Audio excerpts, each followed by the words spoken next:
ఈరోజు young India sports యూనివర్సిటీని మనం తెచ్చుకున్నాము. ఇది మన పట్టభద్రులకు ఉపయోగపడేది కాదా? ఇది మన పిల్లల భవిష్యత్తును తీర్చిదిద్దేది కాదా? మీరు ఒక్కసారి ఆలోచన చేయండి మిత్రులారా. ఇలాగా ఉద్యోగాల విషయంలో, ఉపాధి విషయంలో, విద్య విషయంలో ఈరోజు మనం అన్ని రకాల నిర్ణయాలు తీసుకుంటున్నాం. ఇంతకుముందే మిత్రులు చెప్పినారు, నిజామాబాద్లో యూనివర్సిటీ ఉంది, కరీంనగర్లో యూనివర్సిటీ ఉంది, ఇవాళ ప్రతి దగ్గర యూనివర్సిటీలు ఉన్నాయి, ఆదిలాబాద్లో యూనివర్సిటీ లేదు అని. మరి ఆ ప్రాంతాలలో ఇచ్చిన యూనివర్సిటీలు కూడా ఆనాడు కాంగ్రెస్ పార్టీ ఉన్నప్పుడే ఇచ్చింది తప్ప 10 ఏళ్లలో చంద్రశేఖరరావు ఒక్క యూనివర్సిటీ అయినా ఇచ్చిండా? మీరు ఒక్కసారి ఆలోచన చేయండి. రేపైనా మీ ఆదిలాబాద్కు యూనివర్సిటీ రావాలంటే పట్టభద్రుల నుంచి చదువుకున్న నరేందర్ రెడ్డి ఎమ్మెల్సీగా అయితే మీ తరఫున ప్రతినిధిగా ఉంటాడు, ప్రభుత్వంతో మాట్లాడతాడు.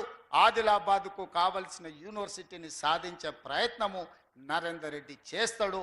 మీ తరఫున పన్నులు సాధించే నరేందర్ రెడ్డికి మీరు ఓటు వేయాల్సిన అవసరం ఉన్నది.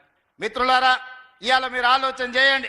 ఇవాళ మన సమస్యల్ని తెలిసిన వాడు, మన సమస్యల్ని ప్రస్తావించిన వాడు, మన సమస్యల్ని ప్రభుత్వం దృష్టికి తీసుకెళ్లిన వాడే మన ప్రతినిధి అయితే మన సమస్యలు పరిష్కారం అవుతాయి.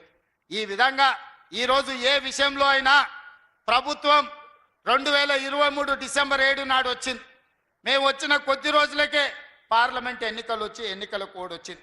6 నెలలు పరిపాలన మా చేతిలో లేదు, ఎన్నికల కమిషనరే పరిపాలన చేసింది. అక్కడి నుంచి ఈ 9-10 నెలలే కదా మేము ప్రభుత్వాన్ని నడిపింది, పరిపాలనను అందించింది. నేను మా మిత్రుడు శ్రీధర్ బాబు గారు దావోస్కి వెళ్ళి విదేశీ పెట్టుబడులు మొదటిసారి 45,000 కోట్లు, మొన్న 1,80,000 కోట్లు, 2,25,000 కోట్లు ఈ రోజు సంవత్సరం తిరిగే లోపల భారతదేశానికి విదేశీ పెట్టుబడులను తీసుకొచ్చి వేలాది ఉద్యోగాలు, లక్షలాది చదువుకున్న నిరుద్యోగులకు ఉద్యోగాలు ఇప్పించడానికి ఇవాళ పెట్టుబడులు తీసుకొచ్చినాం. ఇవాళనే అమెరికన్ కంపెనీ అమ్జైన్ అనే బయో ఈరోజు మనం సంస్థను ఈరోజు ప్రారంభించుకున్నాం.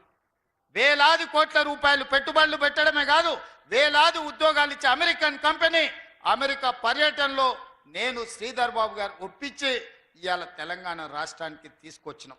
ఇట్లాంటి సంస్థల్ని తీసుకురావాలి అని అంటే ఈ సంస్థలు పెట్టుబడి పెడితే ఇది ప్రత్యక్షంగా మన పట్టభద్రులకు ఉద్యోగాలు వచ్చే అవకాశం ఉంటుంది.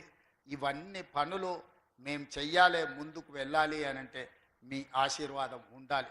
ఇవాళ మీరు ఆశీర్వదిస్తే ఈ రాష్ట్రాన్ని అద్భుతం చేసి ప్రపంచంతోనే పోటీ పడే రాష్ట్రంగా మనం తీర్చిదిద్దొచ్చు.